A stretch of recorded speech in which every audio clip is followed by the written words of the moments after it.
주님이 우리의 진정한 본되심을 믿습니다. 우리 이 아침에 주시는 하나님 말씀 함께 보도록 하겠습니다. 오늘 주시는 말씀은 베드로전서 3장 13절부터 18절까지 말씀입니다. 베드로전서 3장 13절부터 18절, 제가 가진 성경 신약성경 380면에 있습니다.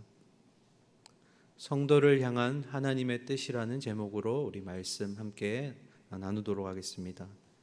베드로전서 3장 13절부터 18절까지 우리 한 목소리로 함께 읽도록 하겠습니다. 13절입니다. 또 너희가 열심으로 선을 행하면 누가 너희를 해하리요. 그러나 의를 위하여 고난을 받으면 복 있는 자니 그들이 두려워하는 것을 두려워하지 말며 근심하지 말고 너희 마음에 그리스도를 주로 삼아 거룩하게 하고 너희 속에 있는 소망에 관한 이유를 묻는 자에게는 대답할 것을 항상 준비하되 온유와 두려움으로 하고 선한 양심을 가지라. 이는 그리스도 안에 있는 너희의 선행을 욕하는 자들로 그 비방하는 일에 부끄러움을 당하게 하려 함이라. 선을 행함으로 고난받는 것이 하나님의 뜻일진데 악을 행함으로 고난받는 것보다 나으니라. 그리스도께서도 단번에 죄를 위하여 죽으사 의인으로서 불의한 자를 대신하셨으니 이는 우리를 하나님 앞으로 인도하려 하심이라. 육체로는 죽임을 당하시고 영으로는 살리심을 받으셨나니. 아멘. 할렐루야. 우리에게 주님 주신 새 하루가 시작되었습니다. 오늘 말씀이 조금 어려울 수도 있습니다. 근데 제가 잘 여러분과 나누면서 성령의 조명하심이 우리에게 있을 때 이 말씀이 우리에게 은혜가 될 줄 믿습니다. 오늘은 18절까지 읽었는데요. 우리는 16절까지 함께 보도록 하겠습니다. 13절 말씀 먼저 보도록 하겠습니다. 또 너희가 열심으로 선을 행하면 누가 너희를 행하리요. 베드로가 우리에게 질문합니다. 또 그리스도인인 우리가 선을 행하면 우리를 해할 자가 누가 있겠는가? 이 13절의 베드로의 질문은 우리가 읽진 않았지만 지난주에 말씀 나누었던 12절의 연장선상에 있습니다. 12절에 보시면 의인은 결국 그리스도께서 함께 하시고 악인은 그리스도가 대적하신다라고 얘기하셨죠. 그래서 선을 행하는 자가 누가 우리를 해할 것인가 라는 이 질문은 이미 우리에게 대답을 요구하고 있습니다. 답은 뭘까요? 그 누구도 선을 행하는 그리스도인에게는 해할 자가 없다. 이게 이제 수사의문문이라고 하는데요.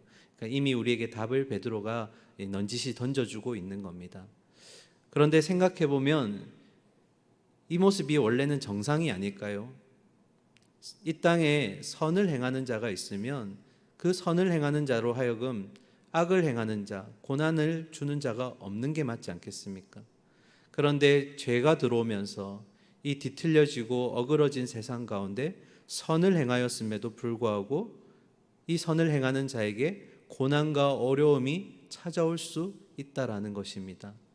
그러니까 베드로가 이 편지를 썼던 2000년 전이나 오늘을 살아가고 있는 우리 그리스도인들이나 선을 행함에 있어서도 여전히 그리스도인들과 교회 안에는 핍박과 어려움이 또는 개인에게는 고난이 찾아올 수 있다라는 것입니다. 그 내용을 베드로는 14절에서 얘기하고 있습니다. 우리 14절부터 15절 상반절까지 잠깐 보겠습니다. 그러나 의를 위하여 고난을 받으면 복 있는 자니 그들이 두려워하는 것을 두려워하지 말며 근심하지 말고 너희 마음에 그리스도를 주로 삼아 거룩하게 하고. 14절의 초반을 보시면 그러나 의를 위하여 고난을 받으면 이라고 되어 있습니다. 그러니까 이 땅에서 선을 행하고 살지라도 고난은 찾아올 수 있다라는 것입니다. 베드로는 그러나 선을 행함에 있어서 고난이 온다는 것을 지적하려는 것이 아닙니다. 13절에 우리가 읽었던 누가 우리를 해하리요라는 이 문맥 속에서 보면 13절과 14절을 함께 볼 때 선을 행하는 자에는 이런 악인에 의한 어려움이나 고난이 올 수 있지만 그러나 결코 의인을 해할 수 없다라는 것을 베드로는 강조하고 싶었던 겁니다. 그래서 베드로는 이런 고난 속에 선을 행하는 자는 결국 복 있는 자라고 소개하고 있습니다. 그러니까 13절의 베드로의 질문은 사실은 베드로의 확신입니다. 아무리 우리가 선을 행할 때 고난을 당하더라도 우리를 해할 자가 없습니다라는 이 베드로의 확신이 14절에서는 그 확신의 내용으로 나타나고 있는 것입니다. 결국 14절은 선을 행하는 자는 그런 악인들로부터 어떠한 어려움과 고난을 당할지라도 결국 선을 행함으로써 그들이 진정한 복된 자입니다 라고 지금 그 확신의 내용을 베드로가 소개하고 있는 것입니다. 베드로는 어떻게 이렇게 확신할 수 있을까요? 그 이유는 이미 이 내용에 대해서 예수님이 산상수훈을 통해서 우리에게 알려주셨기 때문입니다. 마태복음 5장 10절의 말씀을 보면 의를 위하여 핍박을 받는 자는 복이 있나니 무엇이 우리 것이라고요? 천국이 우리의 것이다. 그러니까 베드로는 예수님의 말씀을 지금 그대로 가지고 온 겁니다.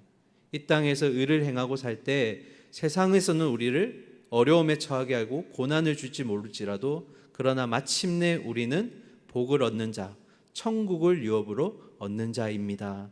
이 예수님의 말씀을 베드로가 지금 우리에게 확신으로 전달하고 있는 것입니다. 그러면 우리의 다음 질문은 이런 복을 얻는 자이지만 그러나 이 땅에서 그리스도인들이 고난과 어려움이 닥쳐왔을 때 우리는 어떻게 해야 할 것인가? 어떤 행위가 이어져야 될까에 대해서 베드로는 두 가지를 우리에게 알려줍니다. 그 첫 번째가 바로 아까 우리가 읽었던 15절 상반절에 그들이 두려워하는 것을 두려워하지 말고 근심하지 말고 너희 마음에 그리스도를 주로 삼아 거룩하게 하라는 겁니다. 이 말씀은 베드로가 이사야 8장 12절과 13절의 말씀을 인용한 말씀입니다. 우리 말씀 화면 보면서 한번 보도록 할까요? 이사야서 8장 11절부터 13절까지 보겠습니다. 여호와께서 강한 손으로 내게 알려주시며 이 백성의 길로 가지 말 것을 내게 깨우쳐 이르시되 이 백성에 반역자가 있다고 말하여도 너희는 그 모든 말을 따라 반역자가 있다고 하지 말며 그들이 두려워하는 것을 너희는 두려워하지 말고 놀라지 말고 만군의 여호와 그를 너희가 거룩하다 하고 그를 너희가 두려워하며 무서워할 자로 삼으라. 아멘. 결국 어떤 의미일까요? 하나님의 백성은 자기에게 핍박을 가하는 자 또는 그 핍박을 가하는 자들이 두려워하는 것을 두려워하지 말고 누구를 두려워하라고요? 하나님을 두려워하라는 겁니다. 이것을 우리가 다른 말로 경외라고 얘기합니다. 그러니까 정리하면 하나님께 믿음을 가지고 하나님께 헌신하기로 작정한 자는 어떠한 상황에서도 흔들리지 말 것이며 확고하게 믿음의 자리에 서 있을 것. 그러면 그 믿음에 서 있는 자들을 결국 하나님이 복되게 하시겠다라고 지금 말씀하시는 겁니다. 생각해보면 지난날 베드로도 이러한 경험이 있었습니다. 자신을 그렇게 섬기게 했던 예수 그리스도 스승을 모른다라고 얘기했던 베드로였고 또 심지어는 저주까지 했던 그였습니다. 자기가 예수님과 함께 했던 자라고 하면 혹시나 목숨에 위협이 따를까봐 어떤 나쁜 상황이 일어날까봐 흔들렸던 그였습니다. 결국 그는 생업의 자리로 돌아가기까지 하는 그런 모습도 보였습니다. 그러나 다시 찾아오신 예수님께서 그를 회복시켜 주셨을 때 그는 이전에 자기가 했던 그 고백, 주는 그리스도시요 살아계신 하나님의 아들이십니다라는 그 고백의 삶을 회복시켜 주신 예수님으로 말미암아 이후에 그러한 삶을 살아냈다라는 것입니다. 그 위에는 어떤 어려움이 찾아와도 베드로는 예루살렘 교회의 수장으로서 그런 믿음에 흔들리지 않는 모습을 보여주었다라는 것입니다.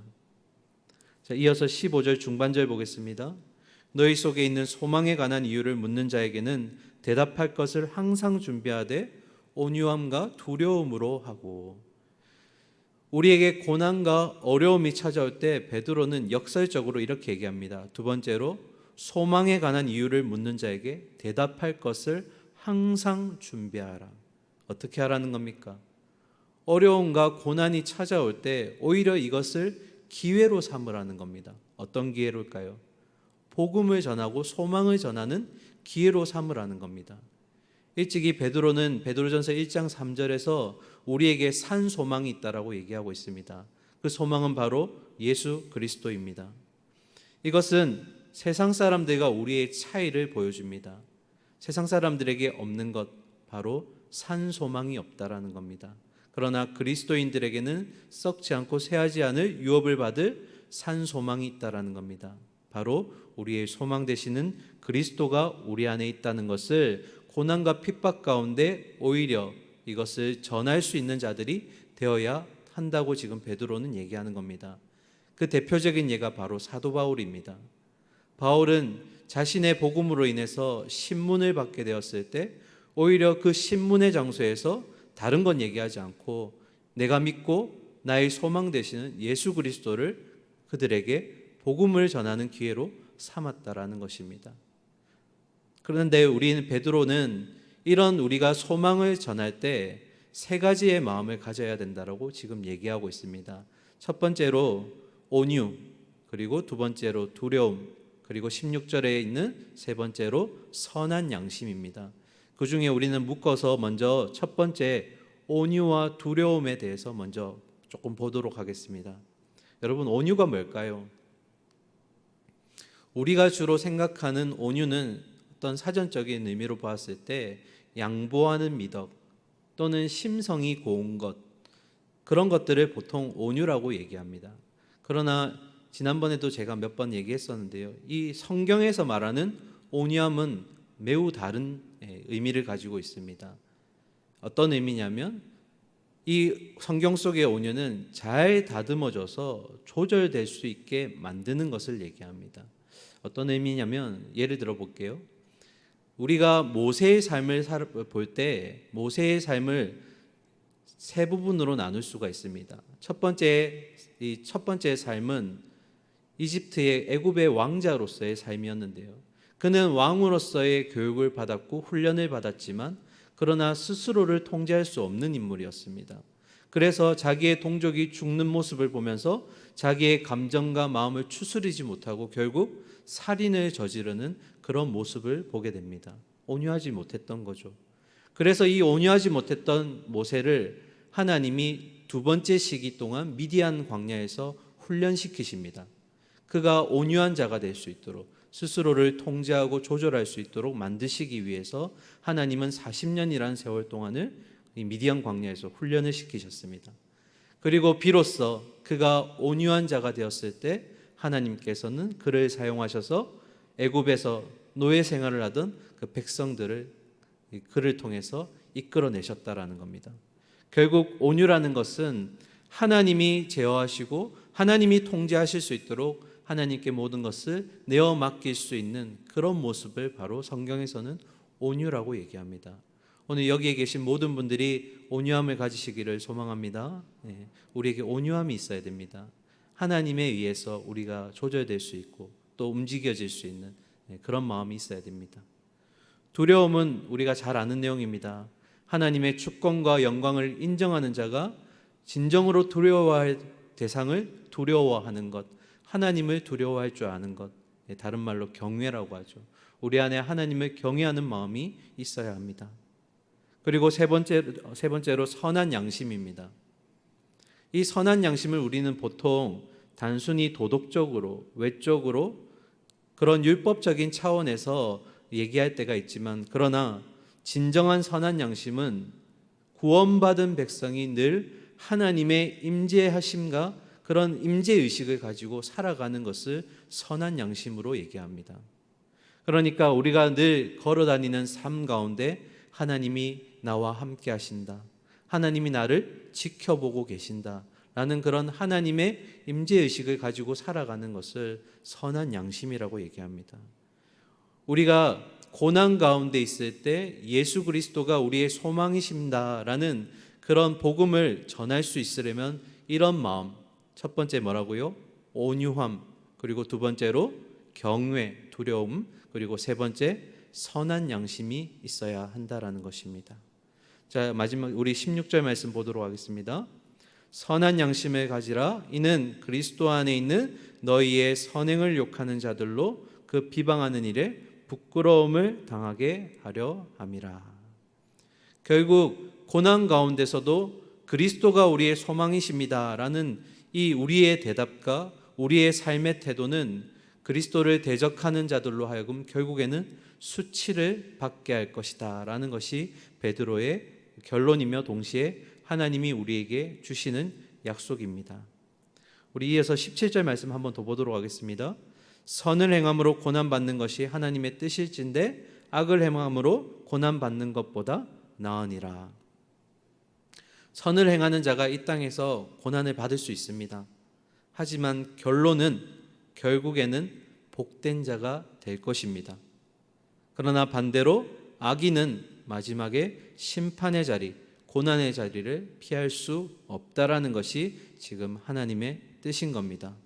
그러므로 그리스도를 통해서 거듭난 우리는 선을 행함으로써 이 땅에서 고난받는 것이 오히려 낫다라는 겁니다. 왜요? 마지막에 비로소 우리는 복을 유업으로 받을 것이기 때문입니다. 말씀을 마무리하겠습니다. 베드로는 성도인 우리가 이 땅을 살아갈 때 고난을 받지 않거나 해를 당하지 않는다라고 말하지 않았습니다. 오히려 주신 믿음으로 인해 고난과 어려움에 직면할 것이라고 얘기하고 있습니다. 그러나 중요한 것은 이러한 어려움과 고난이 실패를 의미하는 것이 아니라는 것입니다. 하나님의 의를 위해 당하게 되는 고난이라면 그것 또한 하나님의 뜻이며 그 고난이 하나님이 우리에게 주시는 하늘의 유업과 구원, 산 소망까지 빼앗아갈 수 없다라는 것입니다. 사랑하는 우리 새벽의 성도님들, 결국 하나님은 택하신 백성을 끝까지 이끌어 가실 것입니다. 그래서 우리는 우리에게 주어진 삶의 연장에서 타협하거나 세상과 타협하거나 변절하거나 또는 회피하거나 비굴함의 태도를 취하는 것이 아니라 끝까지 선을 행함으로써 믿음을 지켜 나가야 할 것입니다. 우리에게 주어진 삶의 자리에서 성도는 의롭고 의연한 모습이 나타나 우리 안에 썩지 않고 쇠하지 않는 산 소망이 우리에게 있음을 증거로 내비칠 수 있는 삶을 살아야 하는 것입니다. 오늘 우리에게 주어진 각자의 자리 가운데서 다가오는 고난과 핍박 가운데서도 예수가 우리의 소망이십니다. 나는 이 고난을 감당해낼 수 있습니다. 그리고 마침내 나는 복을 유업으로 받을 것입니다. 이러한 모습이 우리 가운데 흘러가기를 간절히 소망하고 축원합니다. 함께 기도하겠습니다. 사랑과 공의 하나님, 이 땅을 살아가는 그리스도인들은 다가오는 고난과 핍박 가운데 피하거나 회피하는 것이 아니라 오히려 그것을 감당해낼 수 있는 힘 있는 자가 되기를 소망합니다. 그렇게 우리가 할 수 있는 이유는 하나님이 우리와 함께하고 계시며 선을 행하는 자에게 마침내는 복 있는 자로서의 삶을 주실 것을 믿기 때문입니다. 의를 위한 고난이라면 감당해낼 수 있게 하여 주시옵소서. 의를 위한 핍박이라면 타협하지 않게 하여 주시옵소서. 그것이 하나님의 뜻이며 우리가 성도로서 살아갈 이유이자 힘인 줄 믿습니다. 그럴 때 예수님의 그 말씀처럼 의를 위하여 핍박받는 자는 마침내 천국을 유업으로 받을 것이라.